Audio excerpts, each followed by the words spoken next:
So, what are the two biggest questions we're asked on the regular in real estate? One, how's the market? And two, what are the interest rates doing? Well, if you're wondering what the interest rates are doing, stick around because we're going to give our 12-month prediction on interest rates and whether you should buy, whether you should refi, or heck, just throw in the towel. So, stay tuned for more. The Den, powered by the Lions Group, a show dedicated to exploring hot topics in real estate, local happenings, and industry trends. We're a small team of professionals approaching $400 million in sales and nearly 2,000 local transactions. You're listening to time-tested experts and industry leaders. Here's a refreshing look at real estate happenings and more. Welcome to The Den. Okay, hello everyone. Welcome to The Den. My name is Ben Lyons. I'm your host, and today we're going to be exploring interest rates. What a hot topic. People are always asking about interest rates. Before we get into that, I'm going to introduce my wonderful co-hosts, all part of the Lions Group. Starting to my left, Paul, give me the rockberry. Melissa, let's go, Glasgow. Aspen, the Ninja Gruen. And the boss, Shannon Martin Martinez. All of us are time-tested brokers, and we are part of the Lions Group, and we're happy to explore different concepts, real estate, and more. So, but let's just dive right into this. This is always a hot topic. I mean, I can't tell you at every barbecue I'm at, every family function, there's always two questions. What are those two questions, Melissa? How's the market? How's the market, right? They're always like, how's the market going? And then you go into the spiel. And then the second question is, what are the interest rates doing, right? So today, let's explore that topic a little bit and talk about historically, let's talk about what's happening today, and then let's give our best predictions on the next 12 months, and we'll go from there. So let's dive right into it. Paul, what are your thoughts on interest rates right now? Give us some idea of where they're sitting and where you think they're going. Way to start this out with a fun one. Yeah. Well, I did some research preparing for this podcast, and it looks like that we're not going to have any relief anytime soon. They're saying right now, as of November 22nd, I saw 30-year fixed rate is at 7.26%. 7.26, and that's conventional notes. Yep. Right. Assuming like a decent interest, I'm sorry, a decent credit score. Yep. And a decent down payment, like a 5% down, conventional. So we're sitting about 7.25. Yep. Well, and the thing to think about is the Feds have stopped the rate hikes. The last two meetings that they had, they did not raise rates. So that's why it's kind of leveled off and come back down just a little bit. But we're expecting another hike later this year, so that could bump us a little bit back up. But the forecast for the next year is about staying in the mid to low sevens. I found a couple of good numbers. They say that 40% of residential mortgages right now are at the 3% or below. Oh wow! So That's like, so what you're saying is half of the current mortgages in the market right now. Yeah. So that means most people are going to sit instead of selling. Yeah. Because why go to 7.5% if you have under 3? Yeah. Unless you know the reasons that we always say we have to move for work, death in the family, divorce, addition to the family. Addition. Yep. Yep. Then the other one was the last couple of years, lending has been relying a lot on refinancing. Yeah. They say the number I saw was 90% of refinances right now are cash out refinances to get out of credit card debt and to pay down other debt. Yeah, it almost seems like there's kind of a looming, like America's been in this, like just we're spending and we're growing and we're doing all these things, and then interest rates go up and people were on that same trajectory. And so then they're using their credit cards and going into debt. So I feel like we kind of have a wave of some instability in that regard coming up. I mean, what are your thoughts, Melissa? I think we really got very spoiled with our threes and unders over the last couple of years. So it really feels like, rates are so high right now, and they're really not. Historically, they're not high. We've had much, much higher interest rates within our lifetimes. So I think that we all just need to remember that, hey, now it's time to get on track with what we're doing financially and make those smart decisions, because 7% is not a historic high interest rate. Yes, it hurts coming from a 3, but we're okay. Everything's going to be fine. New homeowners are going to be able to do it. I think that we got spoiled, and now we need to settle down and be happy with what we have. Yep. It's funny because I feel like we kind of we're addicted to low interest rates. Yes. I mean, I don't think that's necessarily a healthy thing. Right.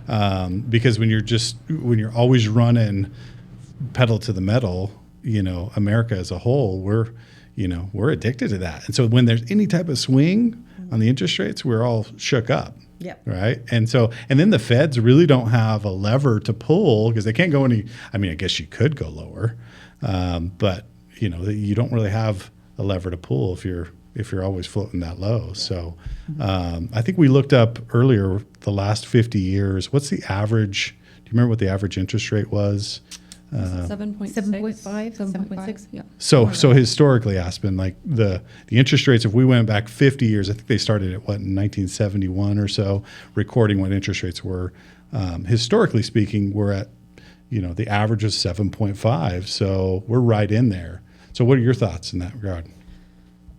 My thoughts are a little bit, I guess, I'm always going to be pro individual person consumer. So yes, interest rates are average, not exceptionally high as a national average, but we're also looking at the median income is, yes, higher, but not triple what it was before. So even if we were looking at interest rates before that were, 17, 18%, buying a house for $40,000, and yeah, maybe your minimum wage was $3, $2. Mm-hmm. I do think that it is hard for the average everyday working person to be able to afford an average price house, which is over $400,000 nationally. Yeah. I think it's a struggle for a lot of people. So yes, I do think, am I going to buy at 7% all day? I'm gonna, if it's a good deal, it's a good deal. If I have to move, I'm going to move. But I think it would be a disservice to say it's not hard for people right now to afford these interest rates, because house prices have almost doubled in the last 4 years. And then not only with that, so you have house prices doubling, income's not doubling, and there was a little bit of relief with COVID, and I think people got used to the extra money that they were getting, and now realizing, oh crap, it's pretty hard to make that payment. Kind of going on that too is, okay, you've got your house payment, but also what else has gone up drastically is our utilities here locally. Yeah. And that's also nationally as well. So not only is our house payment going up, but our utility payment just to live in the house is also, in some instances, more than doubled. Yeah. Yeah. I think all of us can look and say, I'm still going to be purchasing investment properties. I'm sure you guys are as well. We can still help our clients find their first time home. But I do think our kids coming up to buy houses without some sort of help from us, hopefully, I could see it being very difficult for people who don't have. Well, and what you allude not to, impossible. Not impossible, but I think that people, there's a lag, right? And that's kind of what you were alluding to, is there's a lag between the appreciation that we've seen in the market and the wages actually catching up. I mean, you talked about, 17, 18%, and that was back in the 80s, but the homes then were, $40,000, $50,000 in a lot of instances. And back then you could literally have a normal 9-to-5 job, support your family, buy a home. One income. Yes. Single income. Yes.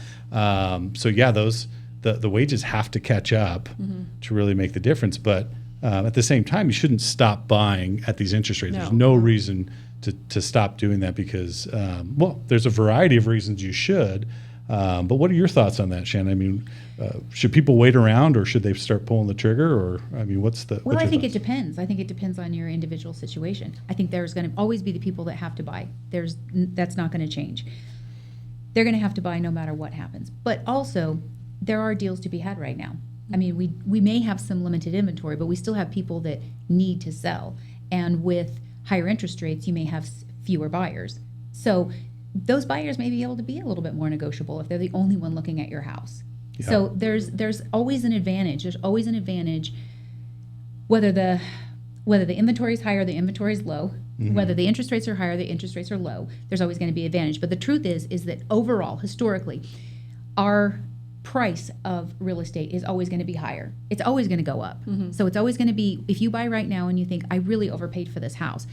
But if you're buying it for a long-term investment and in 20 years from now, that's not going to matter. Yeah. That's not going to Hold matter. it. Yeah. So buy it now where you Yeah. may have a little less competition because of interest rates. Buy it now where maybe you can get the deal that you want, and you can always refinance. I mean, it might cost you a little bit of money, but in the long term, overall, if you're just looking to flip a house or something, maybe it's right, maybe it's not. The deal might have to be a little bit better. Sure. But overall, I still think it's good. I remember buying my first house, and I want to say it was in the 90s, and I had a 7.75% interest rate, and it was a great deal. Like, I was so excited Yeah. to have that. So I remember excited to that have little house. Yeah. Yep. Yeah, it was a great investment. I wish I still had it. Again, Yeah. at the time it seemed like a lot of money, but it wasn't. Yeah. And I wish I had it today. Yep. And I don't care what the interest rate would have been. So if you look historically, if you're looking for just I need a house for 2 years, maybe it's not the best option for you. Yeah. But I think it's always subjective to what your individual situation Well, is. there's an old saying, right? When's the best time to buy a house? Yesterday. 20 years ago, right? Exactly. When's the second best Yeah. time to buy your house? Today or yesterday? Yep. So it really does make sense. I mean, you look back historically and you start thinking about the values back in the 60s and then the 80s and even in the early 2000s. And we were like, oh my gosh, that house is selling for that. And right now I'm experiencing, I can't speak for you all, but I'm looking at homes right now going, oh, is that really selling for that? And because I'm so used to prices just a couple years ago, that's hard for me to get my mind around it. And I'm in the business. I can imagine, people that aren't in the vein like we are experiencing that feeling, especially when it went up so fast, the appreciation went through the roof. You've probably all seen the posts on Facebook and social media that have been going around, and it's local ads from Farmington from maybe the 60s, and it's the Mossman homes. Yep. And they're putting them out there at 15,000, things like that, and we just think you go over there now and they're 250. Yeah, I just sold a Mossman for Yeah. 230. There you Yeah. go. That's insane. Yeah. It is. Hey, to the Mossman credit, those things are I mean, I love if it goes Mossman. down, a Mossman house will still be standing. I've lived half Absolutely. my life in a Mossman. Yeah. They're good houses. They're great houses. Yeah, I love them. Yeah, that's awesome. So, so then that begs the question. I mean, interest rates. We talked a little bit about where they're at right now. I mean, you've got, the Fed has to look at all this stuff. They got to look at unemployment. Yeah. They've got to look at inflation. They've got to get the reins on some things. So, what's our 12-month, lookout ahead? What are we looking at in the next 12 months? Obviously, we have an election cycle coming up. That always throws a wrench in things. But, let's talk a little bit about what you see the interest rates doing based on that. So my opinion on that is I don't think they're going to go anywhere anytime soon. I don't think we're going to see much of a change. I think we will see a bit of a change next year. I'm going to predict they're going to go down a little bit. Maybe not a ton, but they're going to go down a little bit for just what you said. We have an election year that always you want a favorable outlook of where the economy's at. So that will probably bring them down. I think inflation's getting a little bit in check. I know it doesn't feel like that when you go to the grocery store, you pay your utility bill, things like that. But overall, inflation is getting in check right now. I think that when you look at some of those and you look at the fact that we had a rise and a rise and a rise, and then we leveled off and we leveled off, at some point, that's just the natural flow of it. I believe we're going to see some drops. And then maybe later on, we'll start coming down a little bit more. But I definitely think next year, I think they'll do a reduction next year. Okay, so your prediction, Even if it's not huge, I do think we'll start seeing that trend. so you're predicting we've leveled off, and we're starting maybe think- a slight decline in interest I think they're rates. talking about one more rise before the end of the year, but Okay. if I'm talking about next year, I'm thinking that's where we're going to see us level off and start heading the other direction. Okay. That would be my best guess. Fair enough. Aspen, what are your thoughts? I think I think like Shannon, I think we're going to be in the sixes all of next year because I'm kind of following the unemployment rate. They wanted it at, I believe, 4.1% by the end of the year. We're at 3.8. It wasn't as high. as they were anticipating. And I think it needs to be around 5% before we start to see the 5%, the pre-COVID interest Sure. rates. Mm-hmm. So I think it'll be in the sixes all next year. I think possibly lower sixes by the end of the year, but definitely not in the first 2 quarters. Yeah. Yeah. Yeah. I I mean, don't it's think- conceivable with how fast the interest rates went up Mhm. that it's conceivable they go down that fast. Yeah. But I don't see any real advantage. No, I right think now. if they drop them too quickly, it's just going to happen all over again. Yeah, I People are agree. just it's going to be just like, 2022. Yep. 2021, where everyone was buying everything. Melissa, what are your thoughts? So I did some research on it, and by research I said I got my magic 8 ball, and I said, it's going to change. And I flipped it over and it said, check again later. Check again. But I think same with the ladies. It's going to kind of stay the same. It might go down a little bit. I don't foresee us having a major change again. So I just think it's going to kind of hold steady, go down a little bit, like tenths of a point, Yeah. type of stuff. But Yeah, I mean, because you really could. You start thinking about the perfect storm, right? Mm-hmm. These things can really start coming to play. Your unemployment goes up 5%, right? And all of a sudden, you've got a really big problem in the country with unemployment, and then inflation has gone up so much, and now the interest rates are stacked up so high that businesses aren't spending money. Right. And then you have this kind of hidden wave of what we talked about before with consumer debt, right? And that all plays in. Next thing you know, you got a storm brewing there. So I know that's on their radar. But yeah, you wouldn't want to. I mean, interest rates could be the linchpin that pushes you over. Now we've all talked about, and this will be a different episode. Is there a crash coming up, right? Is there a market crash that's going to happen similar to 2006, 7, 8? And that's a whole nother subject. But boy, you start looking at some of these key indicators, and there's some makings of at least a strong correction in the market. So, Paul, what are your thoughts for the interest rates in the next 12 months? I think since it's an election year, I think they're going to try to work on the inflation rate quite a bit as they try to push that number down. That has an effect on unemployment and also effect on interest rates. So I think if they put their effort towards getting inflation under control, getting down to an acceptable number for them, I think that should bring interest rates down a little bit. I don't think it'll be the first half of the year, but maybe by the end of the year, we might be in the high sixes. Yeah. That's my crystal ball prediction Okay. based on nothing. Okay. So where are we sitting right now again, Paul, today's interest rate? 7.26. 7 points. Let's just round to 7.25. Okay. So we're going to jump into a speed round real quick just to kind of finish this part of the conversation. I'm going to ask each of you best guess thoughts, high end interest rate, and what it may dip to low end. So be specific, because I'm going to record you, and we're going to come back and talk about this in about a year and see. You where we promised land. cutting room floor earlier. Yeah.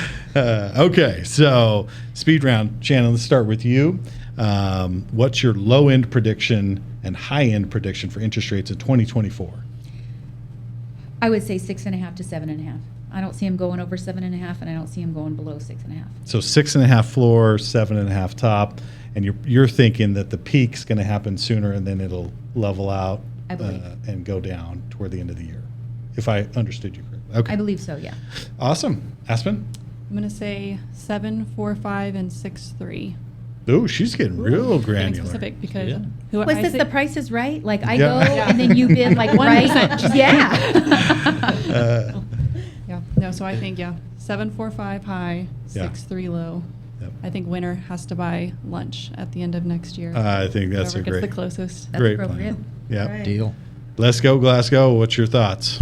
Well, let's see here. I agree with the 7.5 is the highest, and I'll go down to 6.25. 6 the points. lowest. Whoa, you're Yes. feeling optimistic there. Yes. A little bit bigger of a swing. Yeah, a little bit bigger. Okay. We'll see. All right, I like it. I'm thinking right in that 7.4 range for the high and about a 6.85 for a low. 6, 8, 5. 6.85. Yeah. I don't think there's a huge swing going to happen, but Yeah. I would love to see 6.3s. Yeah. What did you say?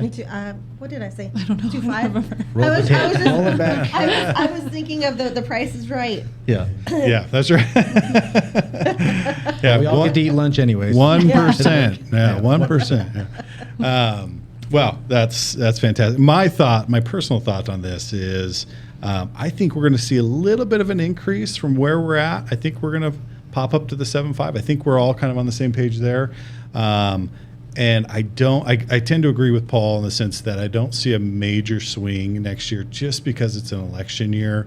And sometimes they just like to keep things even keel. Yeah. Status quo. That makes Yeah. sense. Yep. And so I would say 7.5 on the high end. Let's go 7.55. 7.55 high end. And then on the low end, we'll go 6.75. So there you have it, folks. It's on the books. We're going to revisit this in a year from now and see who's on point and who's buying lunch. So let's jump into probably my favorite part of our podcast episode, and this is called The Lion's Pride.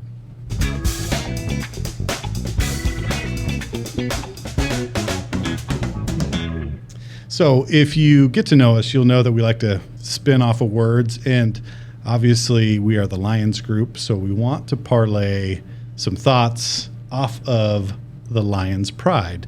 And we are all very prideful of what we do in the community. We're very proud of how we serve in our real estate capacity, in our personal lives, and how we dedicate time to the community. So this section's really about highlighting someone in the community that we think has done an exceptional job. And you have to keep in mind that the Lions, when the Lions were named as a pride, they were associated with the nobility. And that's why I hate to use the word monarch, but they were the king. They're the kings of the jungle, right? They're the top. They're the best of the best. They're strong, majestic, and powerful. And now lionesses and lions actually have two different roles, and that's okay. That's what makes them awesome. But they all work together for the higher and greater good of each other. So as we do in our community today, we all have different passions, different roles, different commitments, but it's the impact that we have that truly matters.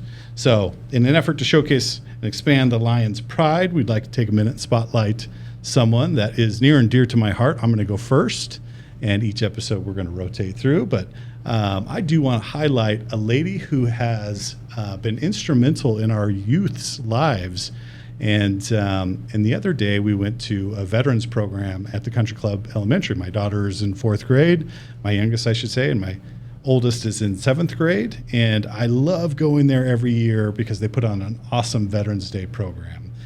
And the teacher who does that, and I shouldn't say she's a teacher anymore. She used to be a teacher. She's a music teacher. Now I guess she's a teacher. It's in the same vein, is Miss Peterson.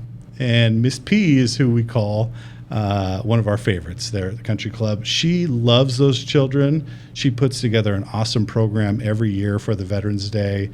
She also puts on other programs, but I got to tell you, just watching year after year after year, her dedication and service to those children is just absolutely fantastic. So, Miss Peterson, if you're listening to this, just know that the Lions Group, we see you. We want to thank you.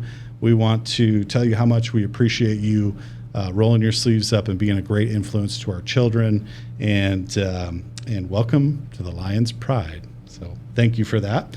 Now let's wrap up this thought on the interest rates. I think we've had a great discussion today. I think there's some good advice that's been floated around. Do not wait to buy. I mean, that just doesn't make sense. Would you all agree? Yes. Yep. I mean, do not let interest rates stop you from moving forward with exploring your real estate strategy. Hopefully you have real estate in your portfolio, and if not, get with one of us because we got to get you in the game here. There are so many. I think Warren Buffett is the one that said, you want to be bullish when other people are bearish.